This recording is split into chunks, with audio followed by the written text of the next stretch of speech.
colleagues, good afternoon. My name is Vasiliy Kravets, and today I'll be talking about logical vulnerabilities in Windows local privilege escalation.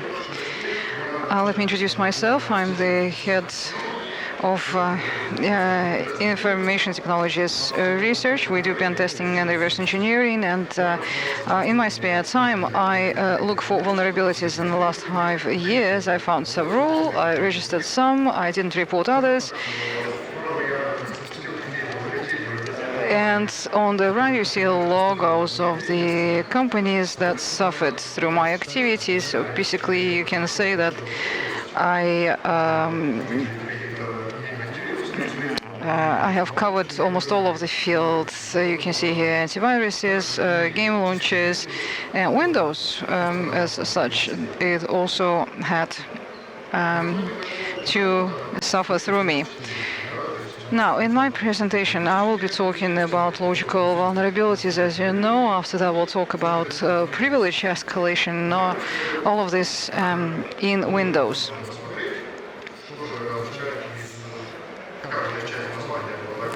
Now, let's see what all these parts of the presentation stand for. What are logical vulnerabilities? I think everyone is thinking now this question.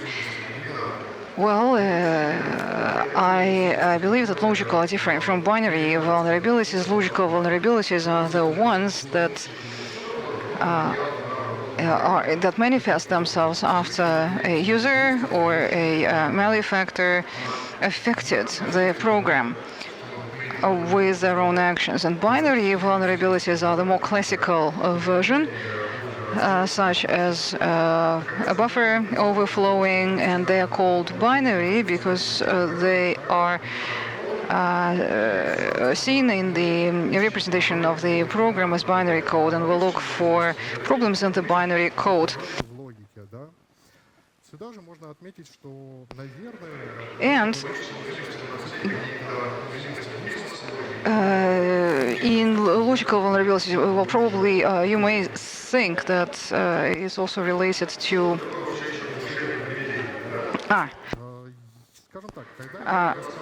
the logic of the program, but that's not what I mean here.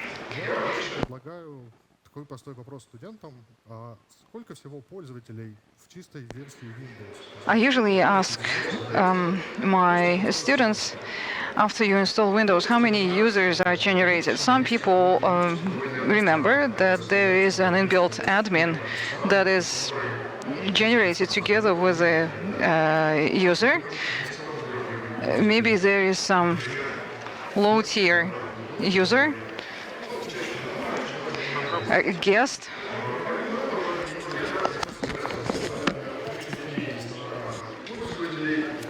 Нельзя пользоваться полноценно, им только можно как исполнять программы под некоторыми правами, это, например, сервисы.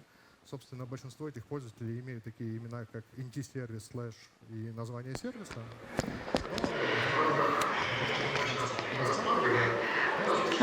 For the purposes of this presentation, we are mostly interested in the quadrant that is divided here by the axis left to right, and up and down.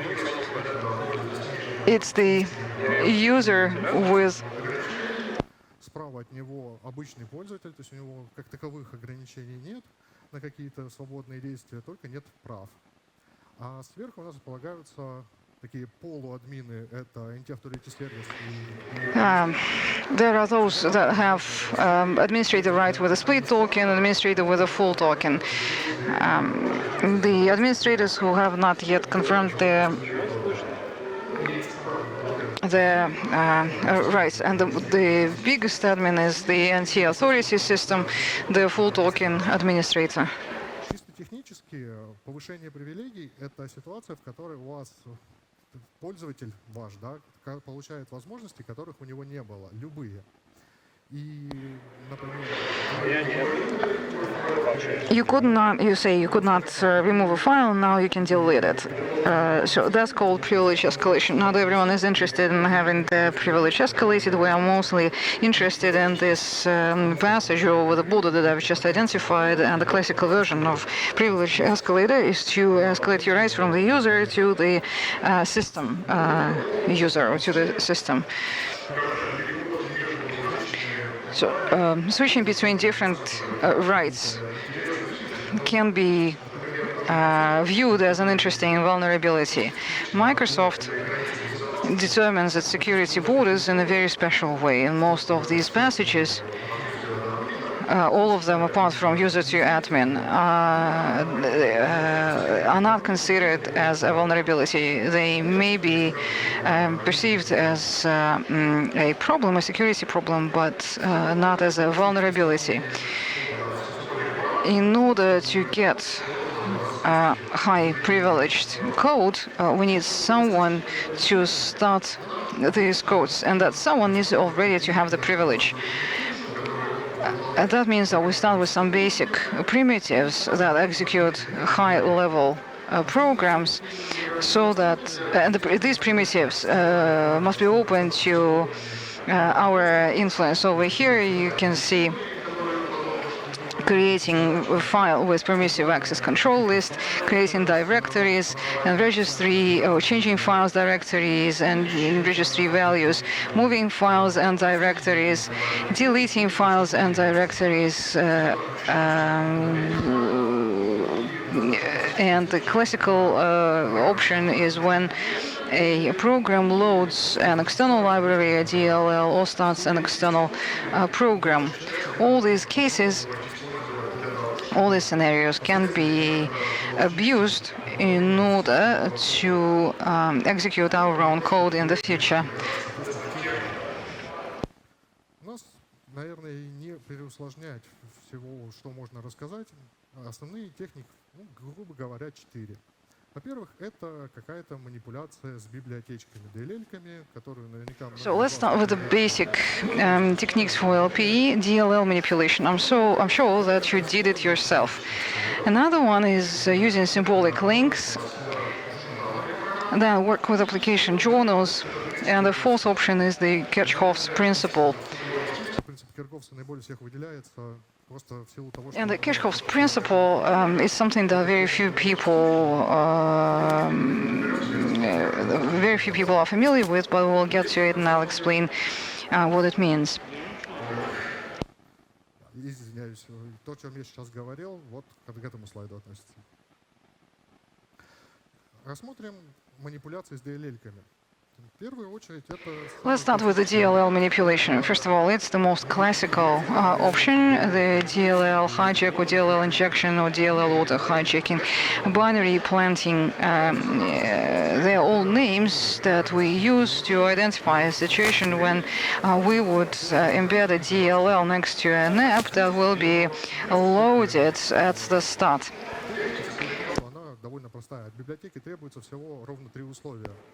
The library needs 3 conditions to be met. First of all, its name must be the same, the target name must be the same, it must be the same bitrate and as the app, and the when we develop DLLs ourselves, it's very difficult to meet all these conditions when we consider high-level apps. Most often, they are located in the places where users have no rights to write. So we can't add the library to that location. Sometimes developers, without thinking what they need to do and why, they would place these services in the user folders, and then a classical DLL injection will work just fine. A more complicated technique is the .local redirection. It's also known as Windsor side loading. This way we can affect which library is uploaded by an app. I'm going to discuss that on the next slide. Another curious manipulation is the DLL injection, reverse DLL injection. In a regular DLL injection, a library is placed next to the app, but in a reverse case, you take a legitimate app and attach it to our DLL. And the question is, why should we do this at all? This is quite a specific scenario. There are executable files and there are programs that run. Sometimes when developers want to make sure that there is communication between two legitimate components of the program, between the service and the customer app, they would check its signature. And the previous speaker talked at length about signed apps.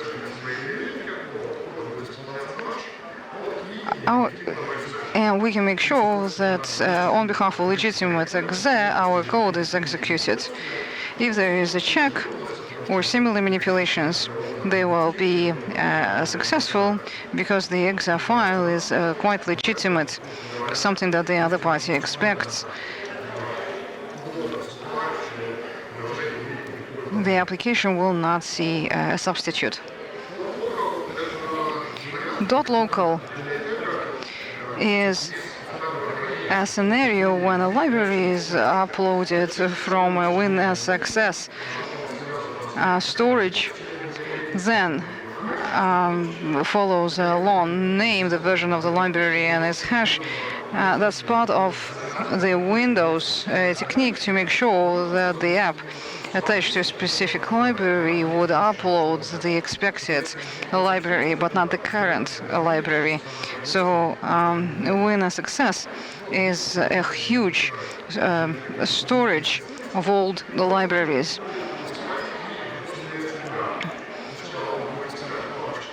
So what happens here is first the .local exe file would be searched for, and then this file with this long, or rather the folder with this long name will be uploaded together with the relevant DLL library. So some developers, knowing that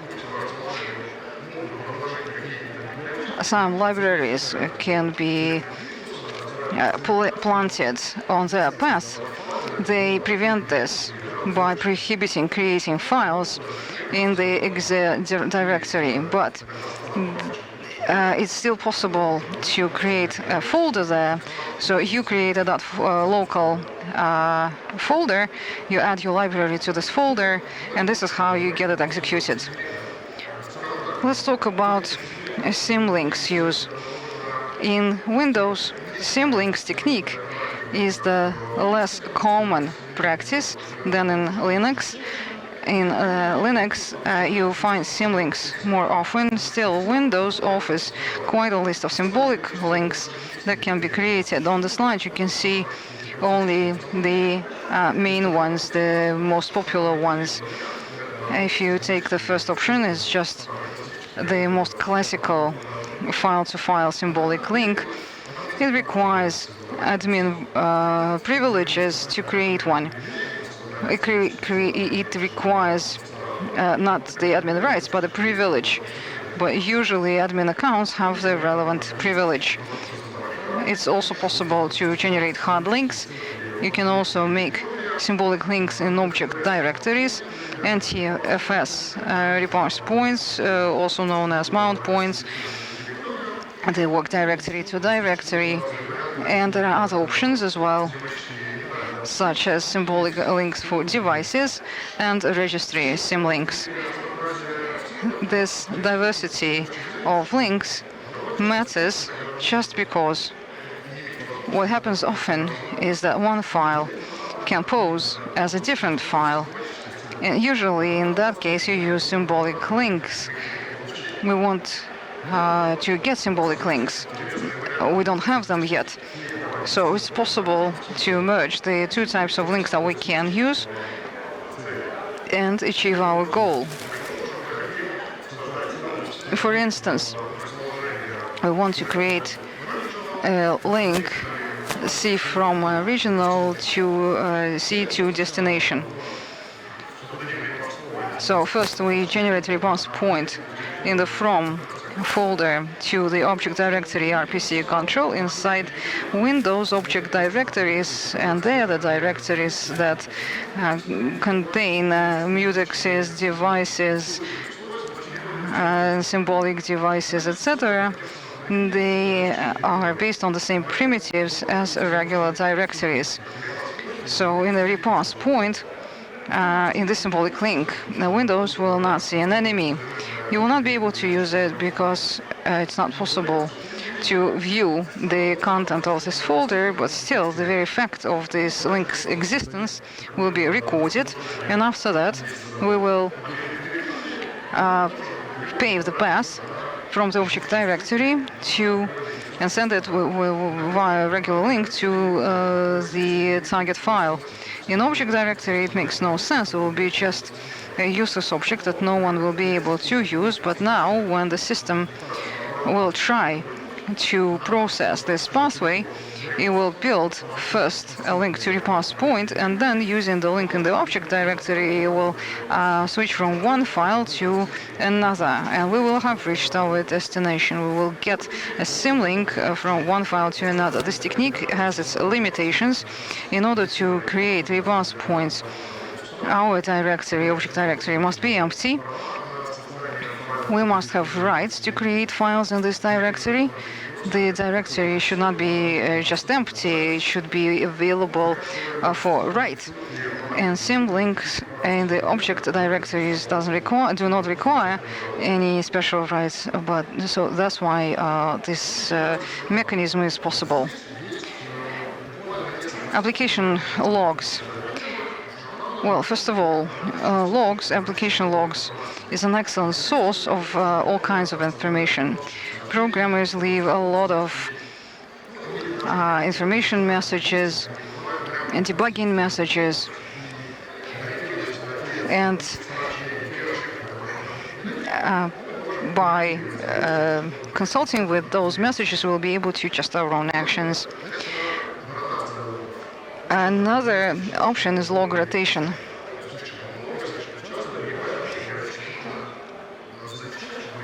Developers believe that the logs should not accumulate for eternity, so they must be cleansed from time to time. In the classical log rotation, one common option is renaming. We've got a virtual log to which all information is recorded, and after it's reached a certain size, it will be renamed into from application txt to application old. If there was already an application old, then it will be rewritten. So we always have an old log and a current one. Usually that suffices. Since logs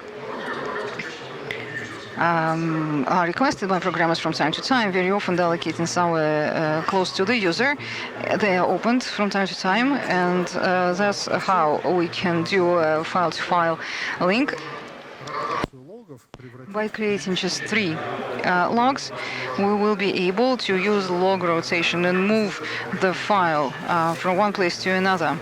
And then out of this primitive, it's very easy to escalate privileges. You can move DLLs, you can copy files. You will be able to increase your privileges significantly.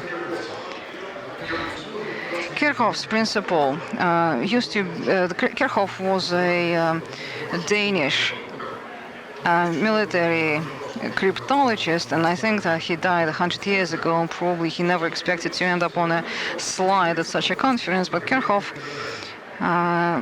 postulated 6 principles of military cryptography. Some of them are still relevant. To use cryptographic devices, the use of cryptographic devices must be taught to people who are not trained in cryptography. The cryptographic devices must be portable, etc., etc. So one of his principles says it shouldn't require secrecy and it shouldn't be a problem if it falls into enemy hands. Cryptographic algorithms must be open. Just the key should be the secret part of every cryptographic algorithm. So today's modern encryption is based on algorithms that are open, available to any users, but in order to be able to use them, the user must have keys. So all security is based on keys. In terms of application development, Kirchhoff's principle is applied in the following fashion. Very often, programmers develop their own secret algorithm that they use to send a command to a service from user space. And they assume that protection is based on the fact that no one knows how they are sending the command, but the programmers know how to send the command. It means that they can send the command and no one else can. Unfortunately, reverse engineers say that no, the information is available not just to programmers. They find ways to escalate the privileges anyway. Now let's look into some cases of vulnerabilities that are based on the principles of which I spoke before. Origin, it's a game launcher from Electronic Arts. It was an interesting case. It contains several vulnerabilities. I'll stop at one of them. Origin installs certain services. One of such services received a request from a signed app.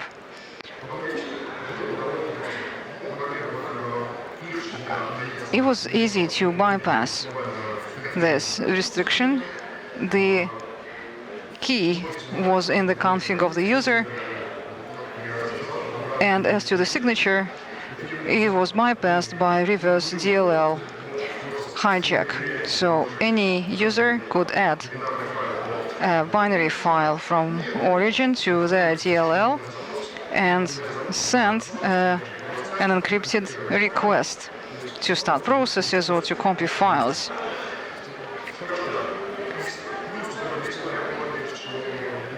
Now, on the bright side, people from Electronic Arts registered CVs quite quickly. They responded to questions also without hesitation, and they added extra security settings. They implemented a special mode that's not activated by default, but you can use it only to send commands. And they also identified a group of privileged users who could make changes. I'm still not very happy because I asked Electronic Arts to send me a Sims poster signed by the authors. My wife loves playing Sims, but they even asked me for my home address, but they didn't send me anything. Dropbox is a case of Symlinks abuse. They still have this logic, by the way. They create logs, and they write logs all the time in the areas that are easily accessed by the regular users. The file names are quite long, but there you see that it contains the date, the time, and several digits towards the end. These are milliseconds when the process was initiated and the process ID. So this is how we could predict, and it writes logs every 15 minutes or 30 minutes. We could predict the time with 1 minute or even a second accuracy based on historic data, but as to milliseconds, there aren't that many. So all the possible bits, they are a multiple of 4, and the milliseconds, creating a million symbolic links takes about 1.5 seconds. So you generate those numbers, and then knowing that in 2 minutes a log will be generated, we could start the process and we could get the primitive that would allow us to move any file from one location to another location and thus acquire an escalated privilege. Rockstar Games launcher. They are funny guys. They are Red Dead Redemption and GTA developers. What the launcher did, it accepted a command in plain text. It just said copy from where to where, start from where to where. So basically, they didn't secure themselves at all. On the other hand, I tried to reverse the service for a long time, but it was resilient. It had multi-tier security. The code was encrypted, etc. So reverse engineering was quite painful. Still, I found the place from which the command is sent. So I substituted their command with my command, and I obtained elevated privileges. I reported this to the developers, and they wrote back after a while saying that they fixed it. We didn't believe them. So what they did is they encrypted all of the commands. The way they encrypted them is they used the same key. I used several virtual machines to make sure that it's the same encryption everywhere. Considering all the issues of reverse engineering, it took me a while, but still I managed to encrypt my command using the machines, and then I sent my command. Then the developer said, okay, they decided to make individual keys for all the commands. I was saddened because they didn't follow the path that I expected them to follow. They made the process more complex. Okay, so every command has its own key, the same logic. It's just that I wouldn't be able to show this string that I could send to the service, but I had to write an injector who did everything in memory for any CPU on any system that was used, the key that was installed on the system. And here the developer said, oh, okay, thank you for helping us, but they paid for each of these vulnerabilities. They asked me kindly to stop doing it and leave. I was happy to having received my payment. I don't know how things are going right now. I still think that they can be hacked. I haven't tested them for the last year, so I don't know whether they changed anything in their approach. The Yandex browser, same there. They had a service that received commands, but their process was more difficult. The command had to come in the specific format, and the processes had to interfere in a certain way. They had to raise certain semaphores, they had to attack certain events. It was quite a complex process. The Yandex browser is based on the Chrome engine, so the main file takes, 300 megabyte, I think. I tried to open it for about 16 hours, I think. So again, I had to reverse it using all tools I had at my disposal.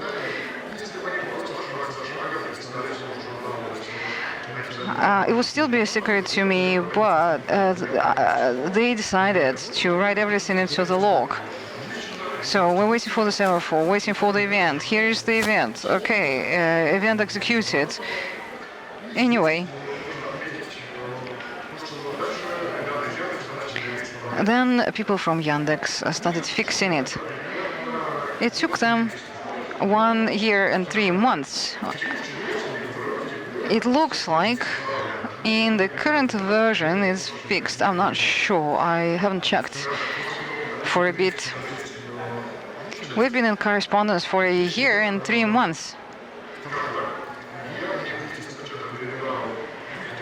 So together with the report, I sent them a video record, books, the sources. I wrote everything down in words. I did a script of the video, and I kept receiving answers that they fixed everything. Then I repeated the steps that I described in my very first letter, and I would still get access to their system.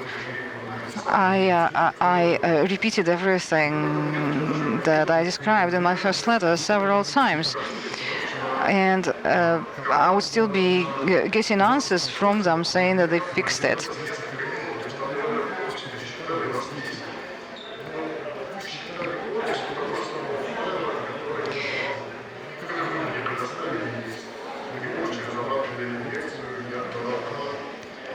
I was quite frustrated with them.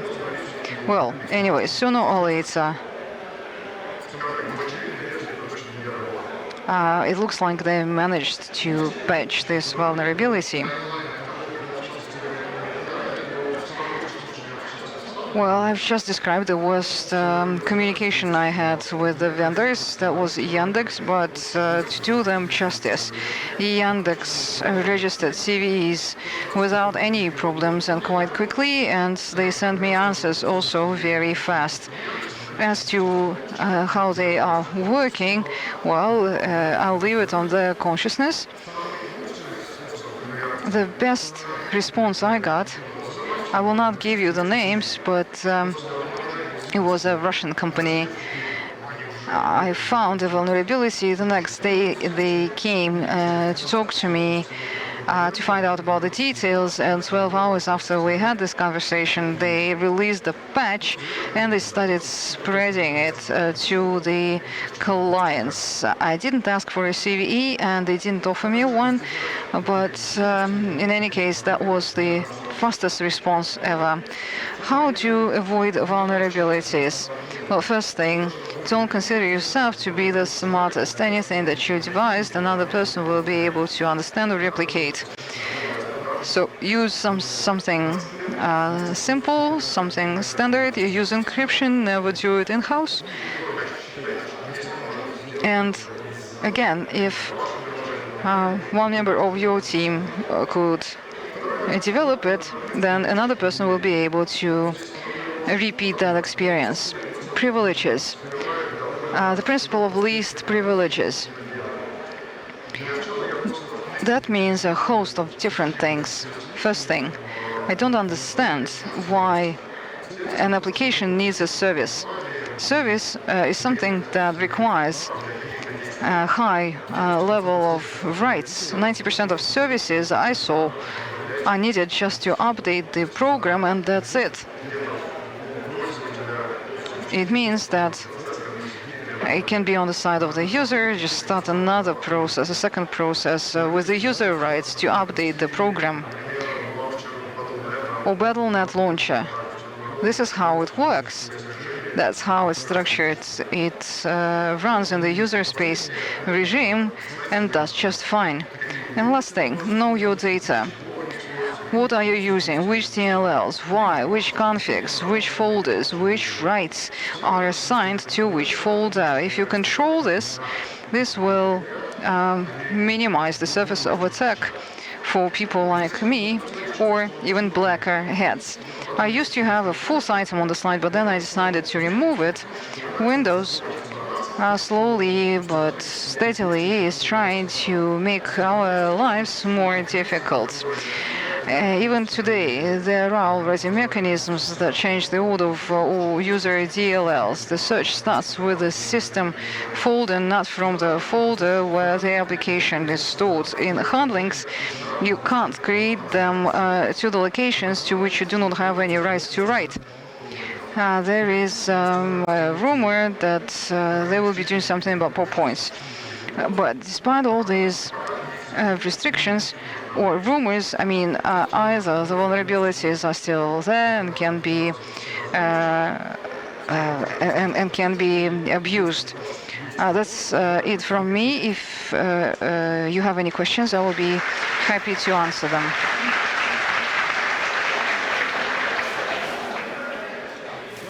Yes, please.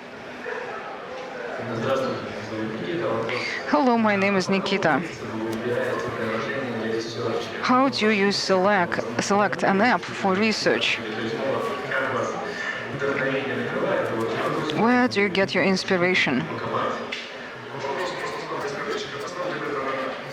Oh, this is a question straight to my heart. I start with the software that's installed on my computer. I love playing games, that's why I have a stack of launches. But if I see the same problem in the launches of 2, 3, 4 companies, I start investigating. In addition to the applications that I use myself, like Dropbox, sometimes I come across things I don't understand. I see someone, I don't know, using some text editor. And I get curious. Why a special service? Can you do something with it? Can you break into it? The Dr. Web antivirus story started with a comment at a Hubber website. One of the developers said that you can check files using their signature and location. A discussion started around that. I said, no, you can't. And then I did my own check, and I then showed a video explaining why it's something that should never be attempted. Thank you for the presentation. In the case on Dropbox, you generated how many links? A million? A million.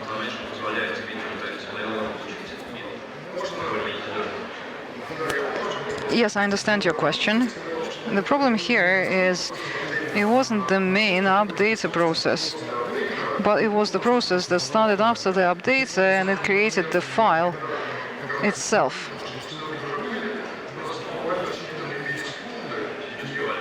Milliseconds. So we have milliseconds. We can only guess.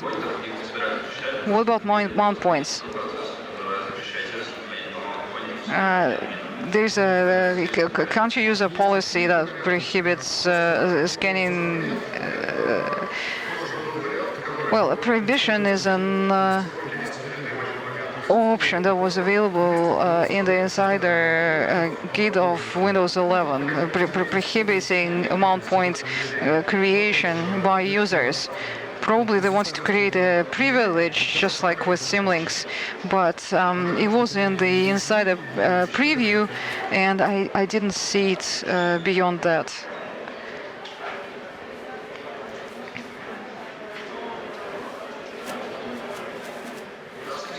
Hello.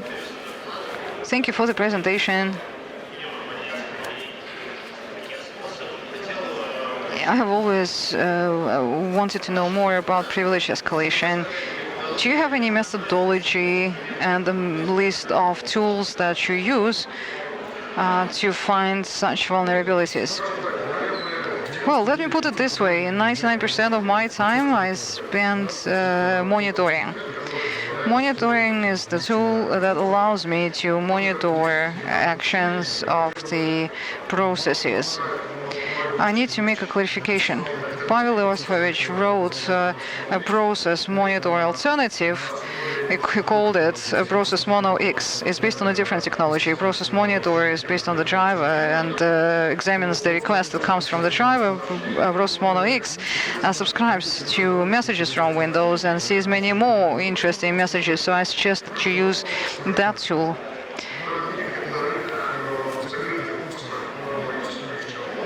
Vasiliy Kravets also shares the new version that he has not placed on GitHub yet at his closed sessions.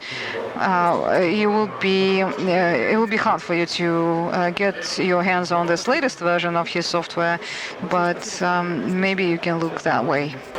Thank you for listening. It's been a pleasure to speak to you.